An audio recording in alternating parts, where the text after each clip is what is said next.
Mikkel, Thiago, congratulations. First of all, a first away victory in the Premier League this season, Mikkel. But how emphatic was it?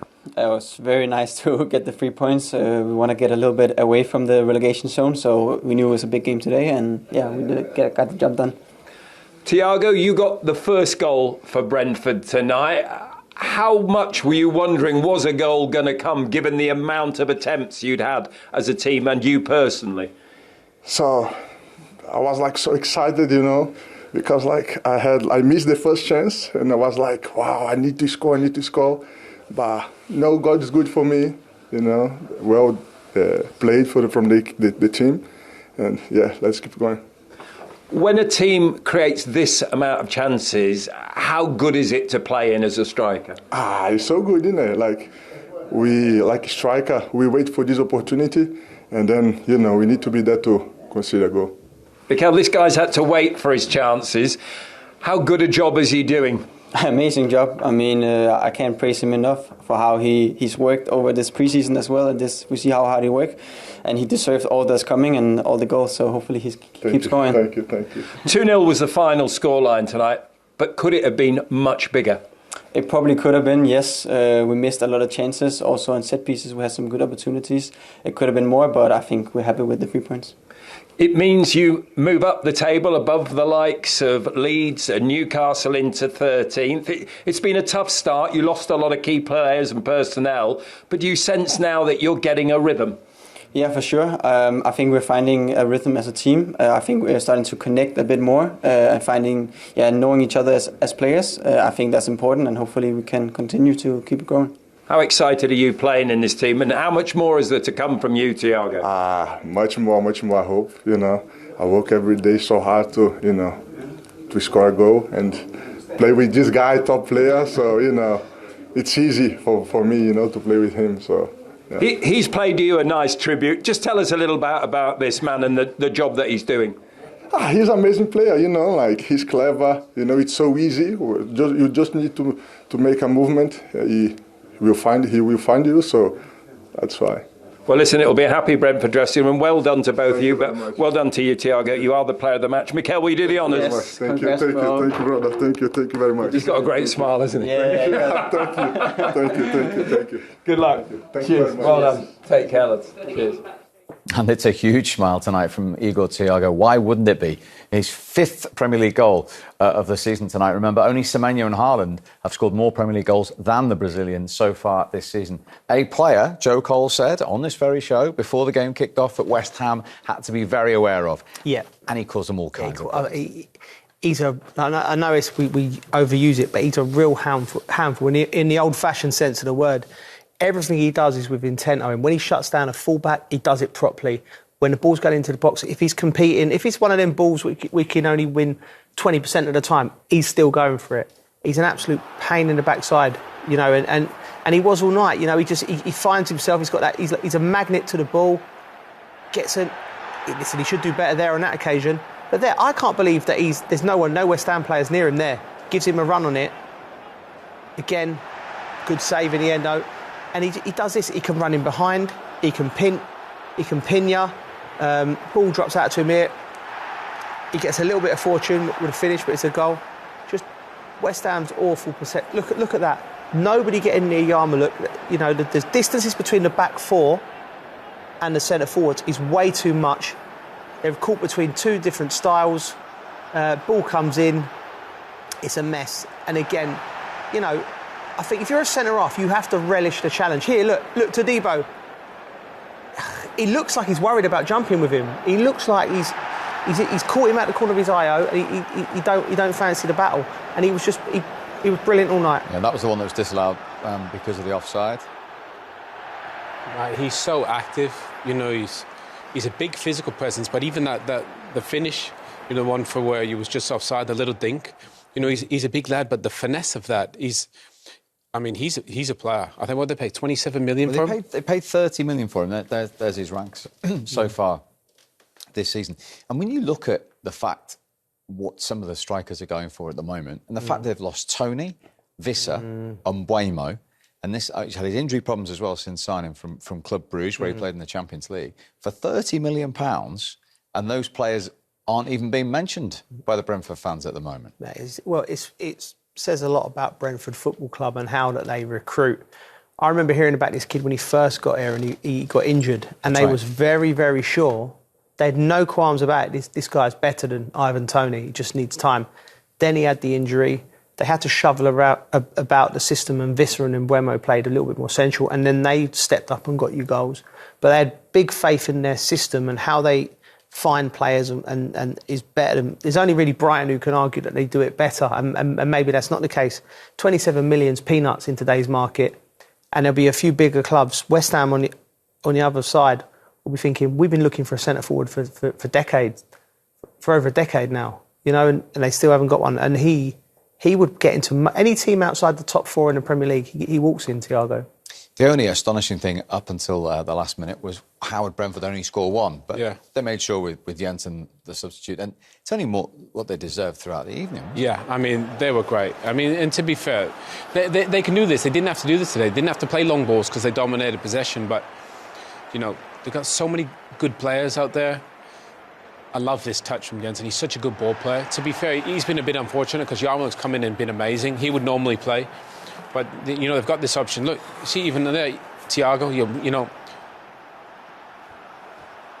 bumps him. And it's just, they're a problem, Brentford, because they can go direct. But, when they play a team like West Ham, they can get it down and play. And we said before the game, when they get in front of goal, they're efficient. Really, really efficient. I mean, that's a fabulous strike from Jensen. And you're right, 2-0. They deserved much more than that, Brentford, today. They were fabulous. Very tough night for West Ham United then. Right, let's get some reaction from their dressing room. Here is the captain, Jarrod Bowen. Jarrod, another difficult night for West Ham United. How do you assess that performance? Probably how it looked. 2-0, that probably could have been more to them. Thought we started the game well, was on the front foot, got a few corners, had a few set pieces of our own, and felt that we started really well. And then thought we defended as a whole, set piece as well, rode our luck at times, and then the goals are probably poor on our behalf. You mentioned the good start. Was it one of those moments where the first goal would have been really important for you tonight to settle the team and perhaps also the crowd that were here? Yeah, potentially. I think you want to, at home, not been at home for 3 weeks or so now.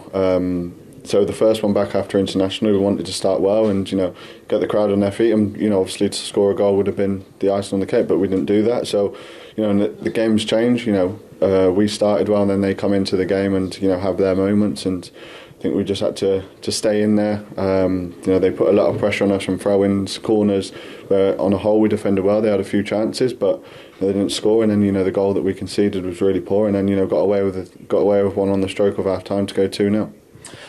The stats tonight are quite damning in some respect.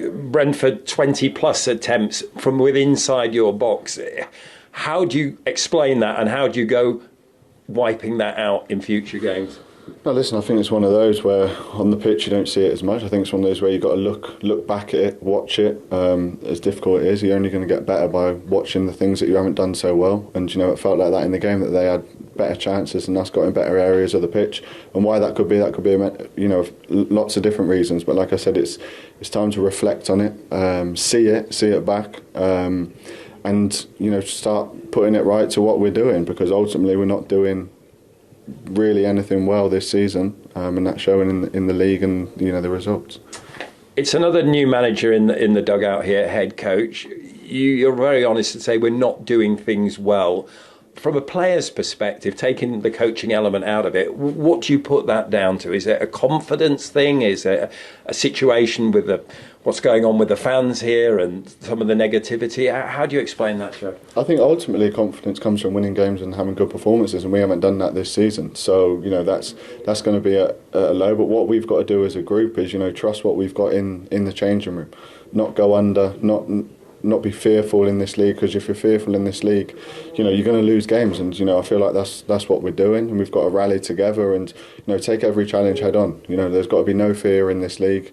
It's never going to be given to you, especially in the position that we're in now. It's going to, I think I spoke before and said it's going to take us to get us out of the situation that we're in. And that's what we've got to do. We've got to face up to the challenge. No one's going to do it for us. No one's going to give it, to us. It's us to go out there and listen to manage ideas. But ultimately, when you go on the pitch, it's players taking pride in their performances. the manager will have ideas. Obviously, there's a crossover period.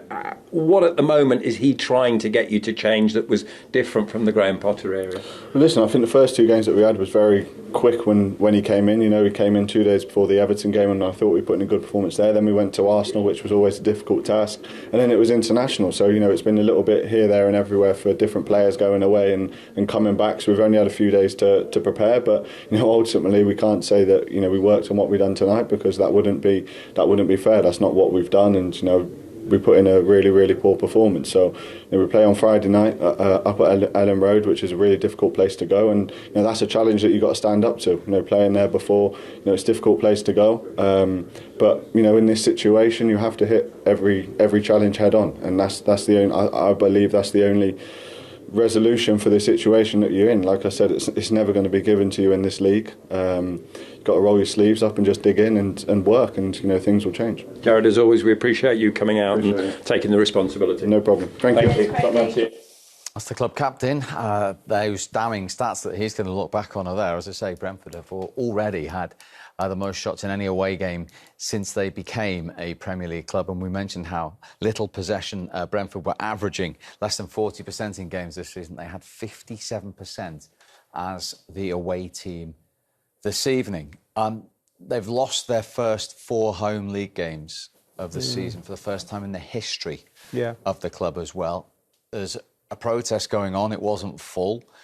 The new manager's lost his first home game. You heard Jarrod Bowen that. I mean, how much of a challenge is this at the moment for the whole club to come together? Massive challenge. Massive challenge because of all them things you listed, and also because of the problems with the recruitment that's happened over the last 3 or 4 years. It's not been perfect. You know, there's players there that have come into the club on too much money, transfer fees. It's been unbalanced. You look at the 2 clubs, and you look at what's happened at Brentford. You know, data-driven but expertise-led. You know, West Ham. It's never clear to the fans who's signing the players and why they're signing the players. You know, when you think about building teams, Owen, you build teams around what you need on the pitch. You know, Brentford, right, let's go and find a centre forward who can run in behind, who can challenge for balls, who can score goals. Thiago, they found him in Belgium. How they did it is their expertise in what they're doing. I think West Ham over the last few years they've had some hits where players have come in. Jarrod Bowen, the captain, been brilliant, but it's been too wishy-washy, and they're at the stage now where it's coming home to roost, and it's going to be very difficult. Think about that. They went from David Moyes, you know, and then they managed to try and play more football. Then they somehow got a Graham Potter, the team that was more defensive, and now they go back to Nuno like a counter-attacking. They had less possession than a Brentford team that doesn't even want the ball. I mean, they're in trouble, West Ham, if they don't sort that out. You know, regardless of who they play, we saw the fixtures there. That's not going to be good if they continue like that. Joe, good to have you with us. Thank you very much indeed. Next up for Joe's former club, Leeds United at Ellen Road on Friday night. But it was Brentford's night. They're up and running away from home from the 3 of us. We'll see you soon.